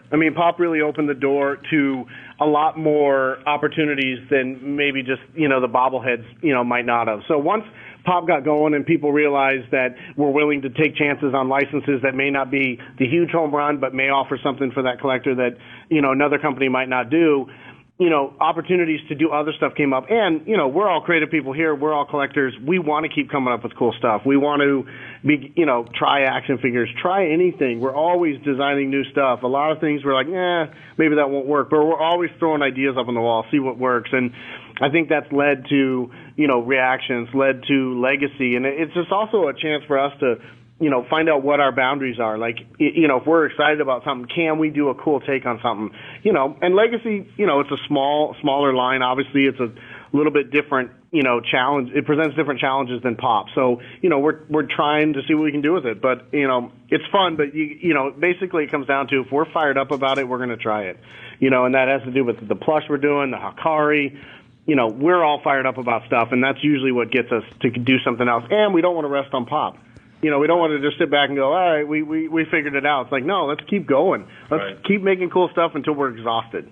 Well, I think legacy clearly is all the response that I've seen to what you have out already and what's coming has been great. But I think the vinyl sugar stuff that's coming out too, right? Is that the vinyl sugar? Is that the proper name? Yeah. That's like the Ghostbusters and was it the Ghostbusters Big Lebowski, I think, right? Seinfeld. There's some crazy licenses in there as well. Yeah. And that was bringing in an artist that over from England that we love the stuff, and it was part of kind of expanding even wider beyond our own sort of creative circle, which is a very talented group. But he just had this great look that we loved, that already had a nice following, and he was gung ho to see those get turned into vinyl action figures. So it was a natural fit, and it fit some of our licenses we already had. And that's what's so great about kind of carrying all the licenses we have, and some of the relationships we have with our licensors, that they're anxious to see what the next thing we're going to come up with that can sort of reestablish their figures, reestablish their characters, bring a new excitement to things like Seinfeld, who hasn't been on for years. And so I think that's what we kind of do. We kind of delve into new ways to breathe new life into characters we love and characters that some people have forgotten about. We've just gotten through doing two Molly Ringwald pop toys, and I can't imagine Molly anywhere has thought they were somebody out there. Yeah, I saw it's the 16 Candles line. Yeah, yeah, and we're doing Breakfast Club too. So we really reached out to some really obscure stuff, and I think people love us for it. We don't always, not Judd everything is selling a million, not everything can be Avengers, but it's great, and it's a thrill for all of us because we kind of get to kick off our bucket list of all our favorite things. I have a question. Go ahead. I have a question. When you say obscure, is there any chance you're going to go as obscure as Zardoz? Zardoz is awesome. Like a giant head that vomits guns. Sci-fi. Yes, that Zardoz. There's obscure. Like that'd be a great reaction figure. That'd be amazing with his little like onesie and his. Oh yeah, it'd be great. We will throw that in the mix. I mean, you'd be surprised. That means no. Oh. Hey, you know what? It doesn't mean no. Actually, yeah, thank you. Eric was all pointing. He was so happy because he hates Zardoz for some reason. You'd be surprised. I mean, honestly, the killed list my of mom. licenses, we have close to 200 licenses now, which is That's staggering. crazy. And then, but the list that we would love to do is probably 400 long, and we're always going back to it and all these other lines. You mentioned Dorbs, you mentioned the vinyl idols that are in Vinyl Sugar. Like, these give us opportunities where, hey, that license may really resonate there, but it hasn't resonated over here yet. And so that's another reason for some of these other lines. And but yeah, nothing's ever a no. Everything's always like, all right, maybe not yet. But I mean, we come back to some of the craziest things. I mean, we're pursuing Golden Girls right now. Like, That's awesome. I mean, and so nothing's off the table. Right. That will sell. But you do have some lines that I want to talk about real quick that are coming out. You got the license for Tomorrowland, which I think that line's going to be huge. And you also have X-Files. And you also announced Doctor Who, which is amazing because it's really hard to get that license away from, what is it, Underground Toys? Underground Toys. Yeah. No, we were thrilled to get that one. That was some effort. We also just signed up Harry Potter, which was Jesus. That was next to impossible to get. We've been begging for it for 6 years now, and it's sort of the popularity and the widespread of the pop that they finally came to us. Just because take our money. They see the value. Right. Yes, that's exactly it. So it is. We're slowly crossing off all our favorites, and who knows, Zardoz maybe next. Yes. Woo-hoo. Or if not, I'll take Total Recall with a Quado. That would be awesome too. All right. There you go. See? That's on our list. Yeah, that's on our list. Total Recall's on our list. Yes. But is Quado on the list? Yeah. No, definitely. And the funny thing with the Doctor Who He's is the variant that glows in the dark. There you go. Yeah. No, the Doctor Who we've definitely wanted to do, and Underground Toys is a great partner with us. They're our distributor in Europe. We work really closely with them, and we are always, they're out here, we're out there. We have a great partnership with them anyway. So we were happy when we finally could work a licensing deal that made sense for their business and ours, and that's really what it came down to. But it's going to be great for everyone. I was really happy to hear that as well because they also, for the Doctor Who stuff, have an exclusive deal with Titans Vinyl for vinyl figures, and they do those sizes. For you to get that license as well is very exciting for me as a Doctor Who fan, and I'm sure a lot of other Doctor Who fans. I want the Funko Weeping Angel. That's the one that I want. Well, they're coming. I know. We got it in bobblehead and pop. I can't wait. I saw it. I love it. Weeping Angel, and that's great. Again, the great advantage of the pop is when you kind of create your own look and your own little category. It's not necessary. I mean, of course, it's a figure like other figures, but it's not directly competing with somebody else. Like with the bobbleheads, it was a more common format, and so often it was harder to get certain licenses because there were other bobblehead companies out there. But we're the only ones who make pops, and yes, there are other companies out there sort of trying to create their own pop. But it allows us to have a category that slides us into other places without being competition to other companies and creating a whole category for us. So that kind of makes a big advantage for them. I don't want to hear that. Go for blood. So now that you have Doctor Who, and a little bit earlier in the show, before you got on the phone, we actually mentioned that you have Orphan Black coming as well, which I'm also really excited about. Awesome. Yeah, I'm a lover of that show. I worked on those personally. Great show. Great show, and the pieces look fantastic. Again, I have to have a Cosima. I mean, I want all of them, but if I want could a pick one. Oh yeah. You even know what that is? I do. Okay, just making sure. You don't know Orphan Black, Eric. How about Sherlock and Watson? They are coming. Yes, that's awesome. We just signed that one. Nice. Is there a Shaun of the Dead line? Yes, there is. There's a Shaun of the Dead line in the vinyl idols. Fuck yeah. They look amazing. This is like an Oprah giveaway. This is reaction. And you get Watson, and you get Firefly. Well, it's like, so we have it on the That was screen here, horrible and on like my part. the Magic the Gathering ones keep coming up. I'm like, oh, I just got back into that. It's just taunting me now to buy toys. Well, I've said it before, and I'll say it again. If you're a fan of anything, there's never been a better time to be a collector of anything you could possibly have an interest in, and Funko seems to be leading the way as far as what you may be into. They're killing me this year, Funko. He has a kid that's going to be neglected because of all the stuff you're putting out. I just want you to know that it's on your head. I'm a huge Arrow fan, and I think you have Arrow stuff coming out in the reaction line and the pop line. I'm doomed. I'm doomed. Yeah, I think our company motto is please ignore your kids and family and focus on our products. Well, it's working. I'm just glad I got to take samples home because I don't think I can afford People are chanting, stop making things we want. Please let us keep our money. Yeah, exactly. Guys, well, thank you so much for taking the time to call us. I definitely want to check out the Tomorrowland figures when they come out. Obviously, also Doctor Who, as we've said. And the Zardos. Firefly, and maybe a Zardos at some point. Ben Butcher and Sean Wilkinson from the creative team of Funko. They do pop, they do reaction, and the sugar line. Dorbs and vinyl sugar. There's just so much to delve into here. Go to the Funko website, and then Funko is also on Twitter. Yep. You can follow that account, and I think Instagram as well. They have it, so you can see all the updates of everything that's coming out there. Gentlemen, thank you so much for calling into the show, and I'm sure we'll talk to you around summertime when it's blockbuster movie time, and there's new Avengers and new all this other cool stuff coming around. Definitely. Anytime, guys. Yeah, just let us know anytime. All right. Awesome. Thank you so much. Thanks, man. Take care. Guys. Take care. All right, talk to you guys later. That is so awesome. That was great. I can't wait to see all of this stuff. I hope they're hard at work on that Zardoz thing right now. I'm mad Scribbling excited it. about Sherlock, too. Sherlock's going to be great. Yeah, man. And they're going to hit rock bottom one point and go, remember that asshole that said Zardoz? Zardoz? Yeah! And then it saves the company. And then they, thanks to Giddles. Zardoz wins the It's day. like the end of a movie. It's going to be awesome. We're going to take a break. We're going to talk to Meatballs a little bit more, and then we got to get to Chris Elliott. So stay tuned. We'll be right back. It's Eric Nagel. Eric Nagel.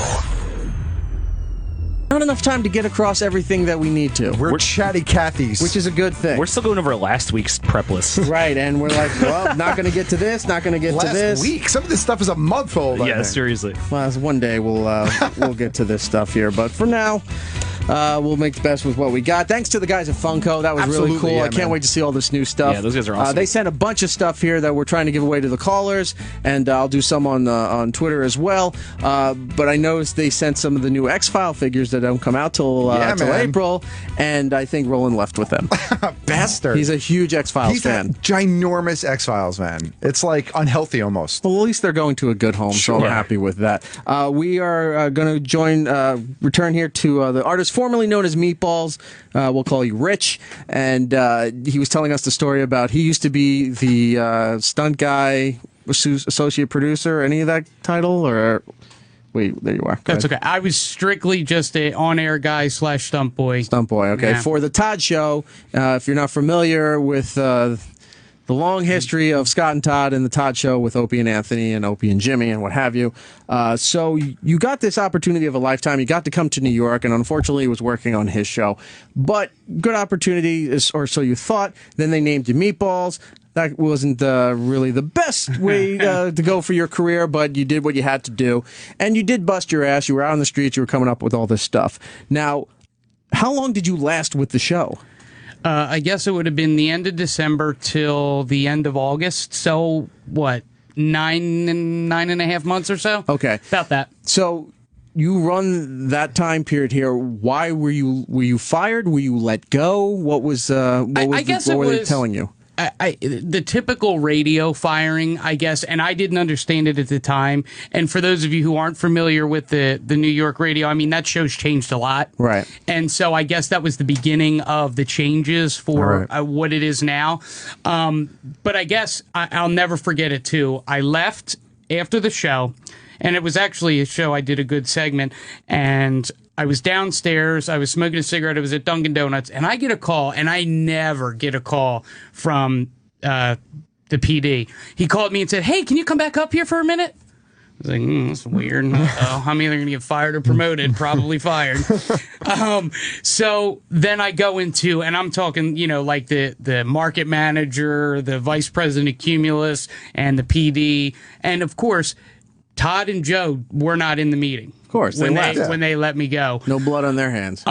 So they just said, hey, this is we're going to go in a different direction. We're kind of eliminating the position. It's not, working out.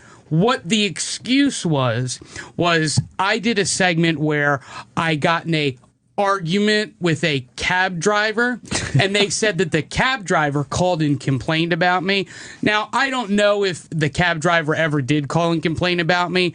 I don't think so, because I did get unemployment. So I think that was just get out. They knew I wasn't going to argue with them or anything like that. Right, just an excuse.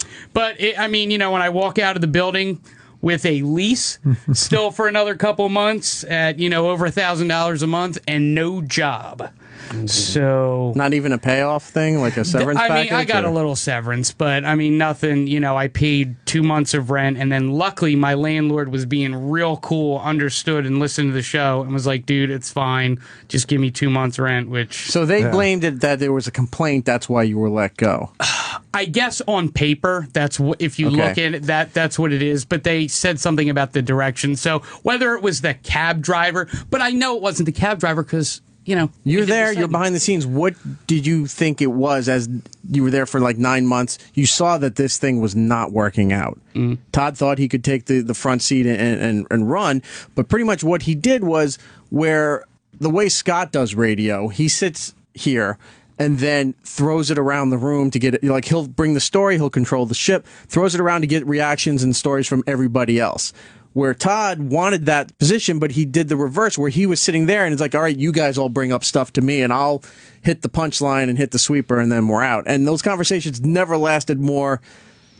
I would say you were lucky if you got to, you never hit 5 minutes close, ever. Unless it was one of my segments where we played a recording. Right. Yeah. So what do you think was the reasoning for the firing? Because it wasn't just you; it was other people who got let go too, right? Right. Now it was me first. Right. In my personal opinion, I know that I didn't gel with the character of Meatballs. Right. That's just not who I am. Right. And I think that I'm really bad at going out and pretending to be a big fat idiot and a buffoon and doing stupid stuff. I don't think that way. So I'd come in with content, a good, a segment of this or that, and it just wasn't, I just don't think they liked me. I think they hired me thinking I was going to be a great, stupid, idiot, fat version of Brad Blanks, and I wasn't. And I think they were just like, hey, this show's tanking anyway. We're going to eventually get everyone out of here. Let's let this guy go, blame it on a taxi cab lady that said that, she called, which never did, and that's it. So that's my opinion. So did you ever get the sense that there were rumblings in the hallways and stuff that this Todd show thing was a big fucking disaster? You know what? Cumulus is really good at keeping up appearances. Everyone was gung-ho. I think I can say this, the vibe changed. I don't want to say that that's because they thought the show sucked or didn't, but the first couple weeks, everyone was coming in. Hey, Meatballs. Hey, Todd. Great show. I love this segment. I love this. I love that. And then sort of, they kind of wouldn't, wink and wave kind of a thing. And it definitely changed. It would be if, like, we, one of us got into an argument and I came by and hey, you know what I mean? So that's kind of what happened. Let me ask you about the first ratings book that came out then, because we were all over it when that happened. Let me just say this. I know, and for those of you who were wondering, yes, we all knew, and we all got all the messages and pictures, including Todd. We all got them. We all saw them. From the Opie and the Jimmy pictures listeners. And all that. Yeah, all the Opie and Jimmy listeners. We got them all. Don't think we didn't say them. Even though we didn't acknowledge them, we saw them. Right. All of them. How did he react to this? Because I know his personality, and I can't imagine that he just said, ignore it and let's just keep doing the show. I don't want to speak for Todd, but my impression of how he took this, I think it bothered him, but I think he was more concerned with trying to right this ship that was just going down. Okay. To the point where, we have a social media director, so he just took Twitter and all that off his phone, and he just didn't look at it.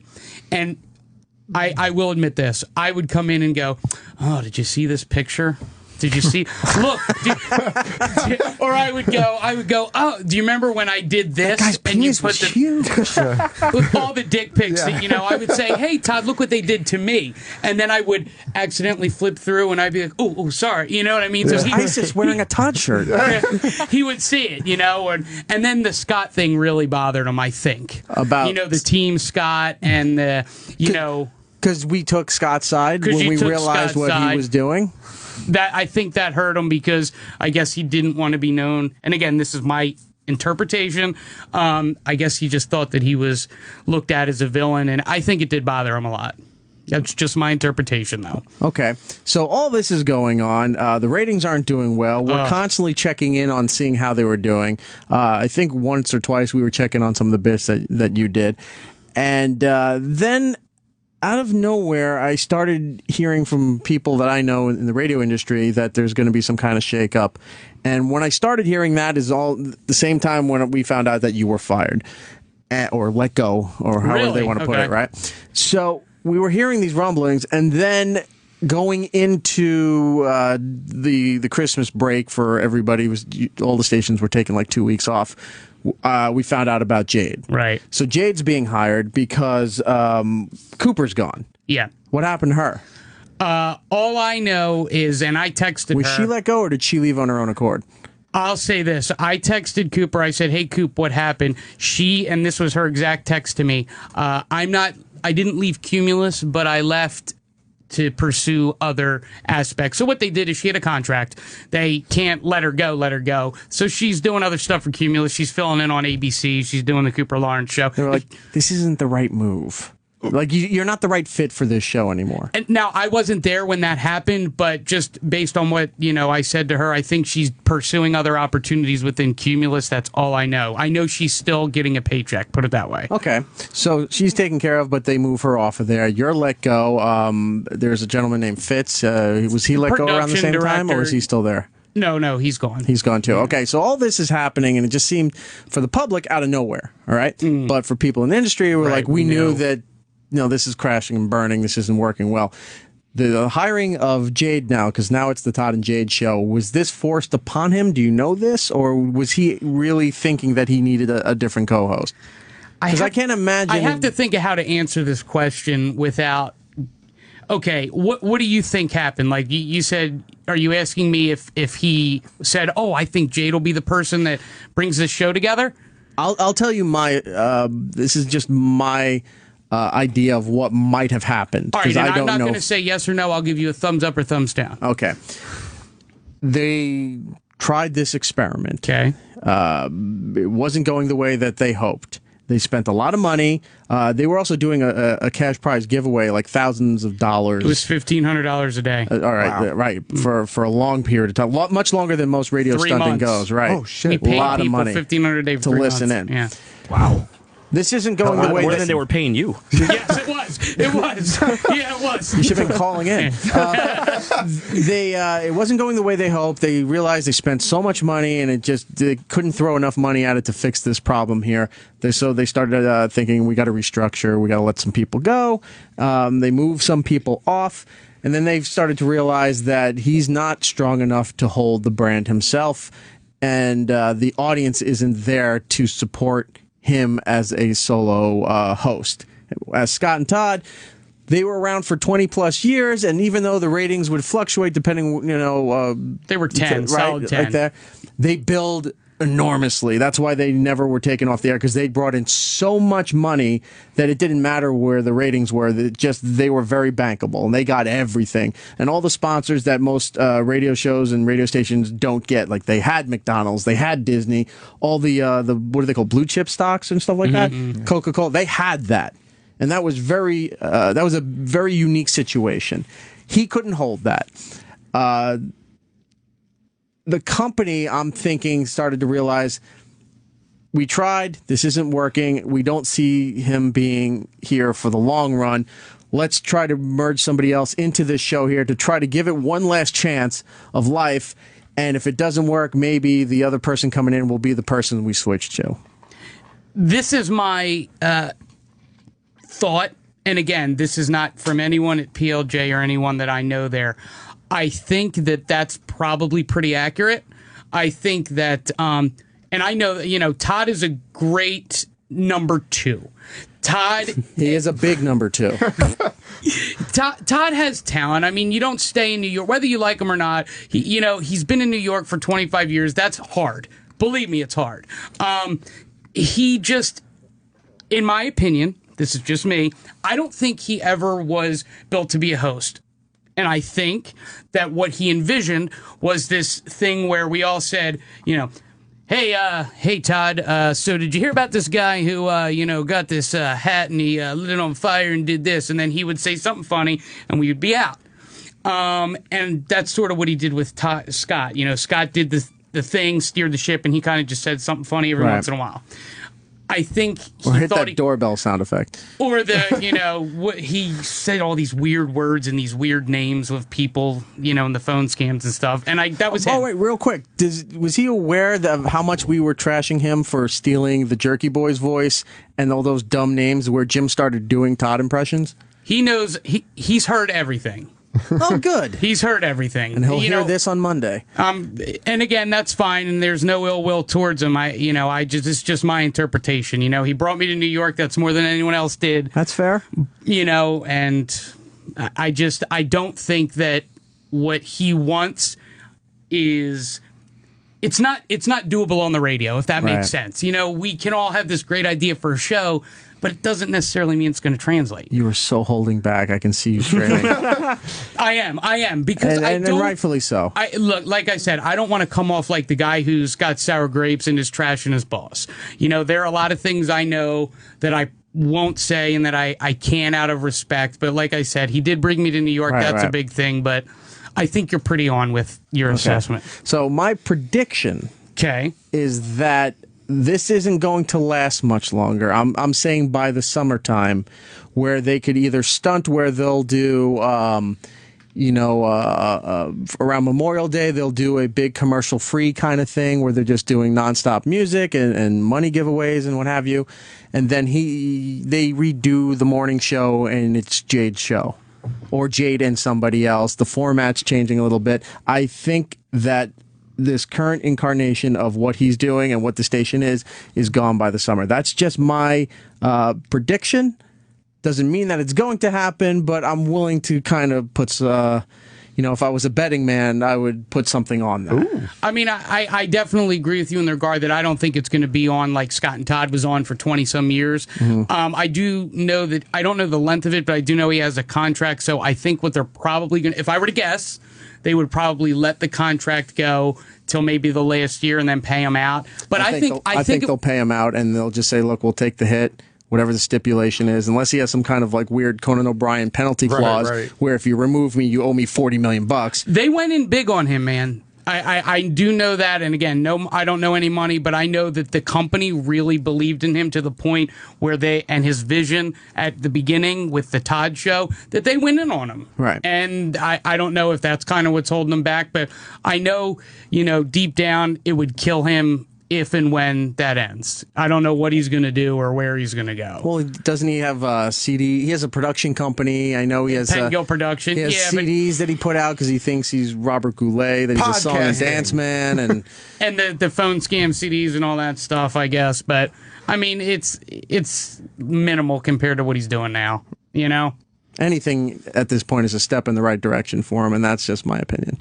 Like I said, it's not good. I've had good interactions and bad interactions with him, but at the same time, he has given me an opportunity that will never go away. I get that. I understand the that respect angle that you're giving for the opportunity, but do you hold any kind of resentment for the way that you were let go? The fact that he couldn't even be there to talk to you face to face. Did he even talk to you as soon as you're firing? So you haven't heard from him since? I haven't talked to him since the last show I was on. See, I actually haven't talked to him since the last segment I did. That is a coward move.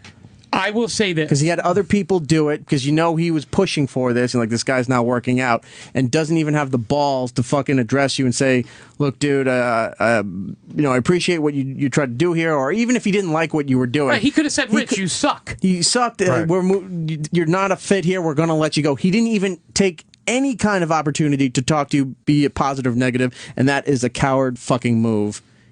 I think I agree. I wish that he would have called me because I do know he called the other people that were moved or changed or let go. Right. And I was the only one that he didn't call. I get it. The guy's not a fan of mine because, again, I was not a fit for what he wanted me to do, and I couldn't do it. Again, I'm grateful for the opportunity, but he didn't like me, and I get that. But at least go, hey, look, I couldn't be there. Make up bullshit. Make up a reason. I had a meeting, and then just say, thanks, it didn't work out.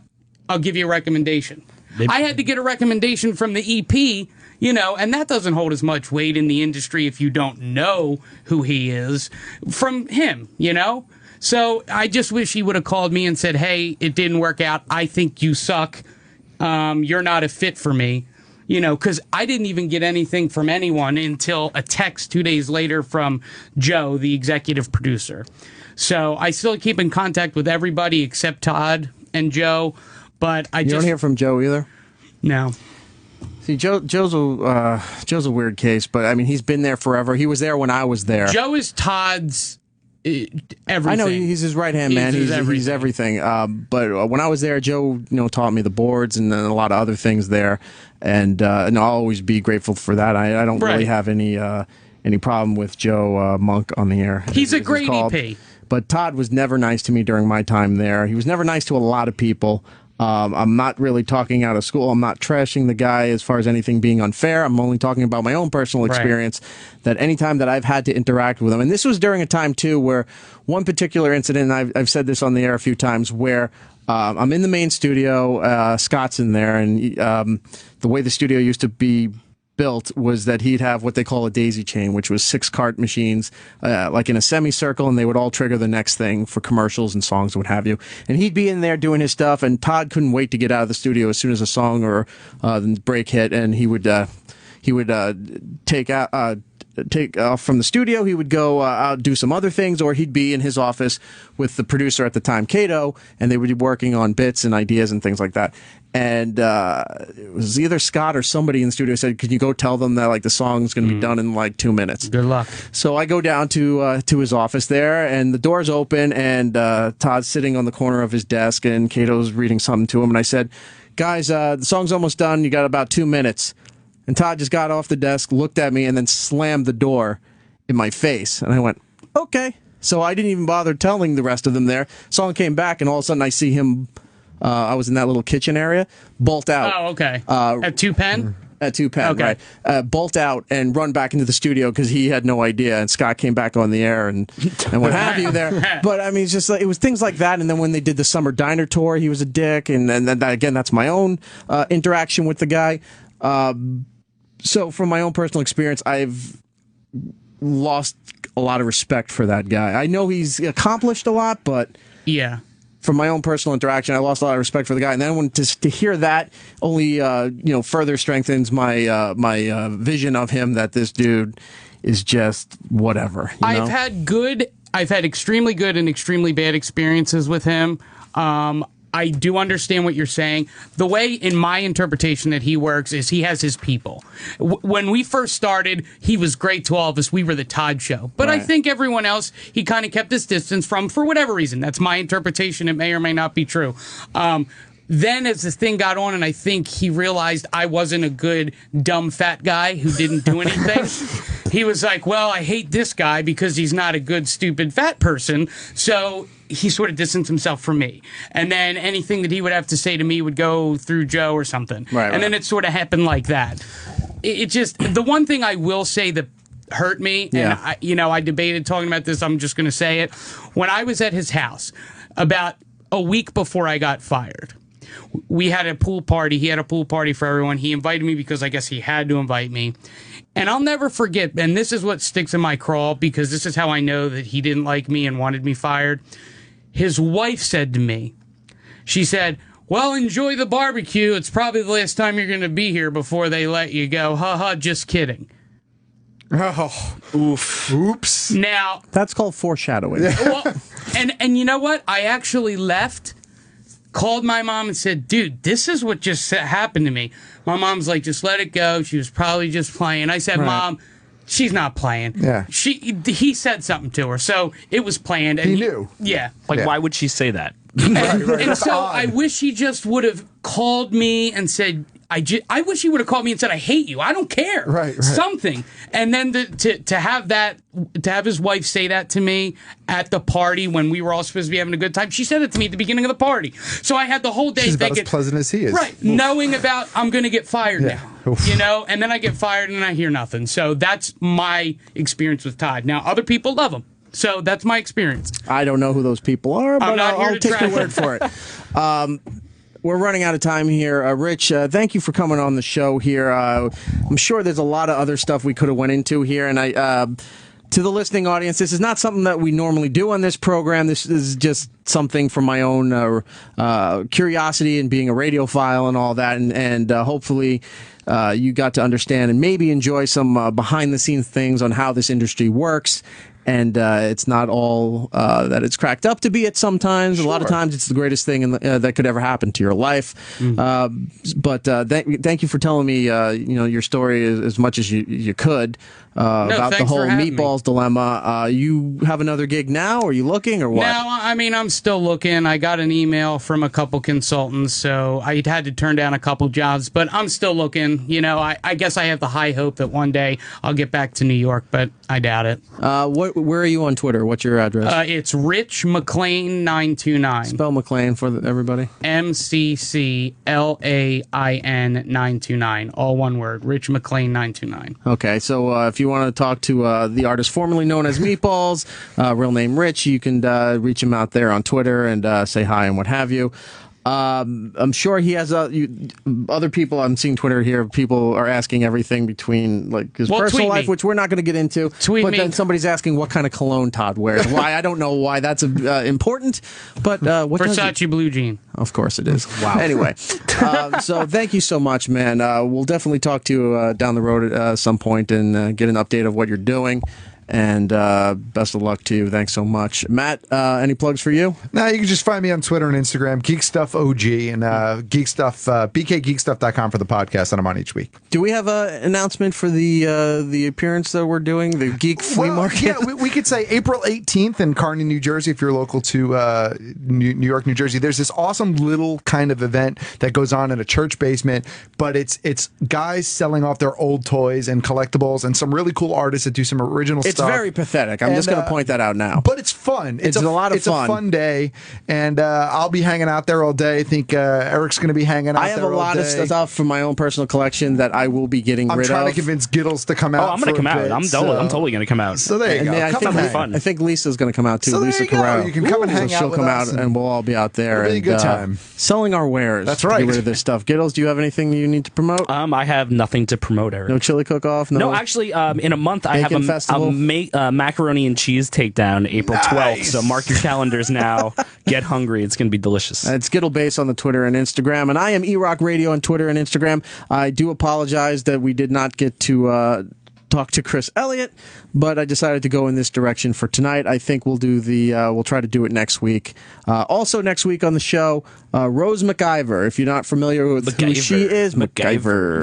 I now was trying to get that sound drop, and I couldn't get it today.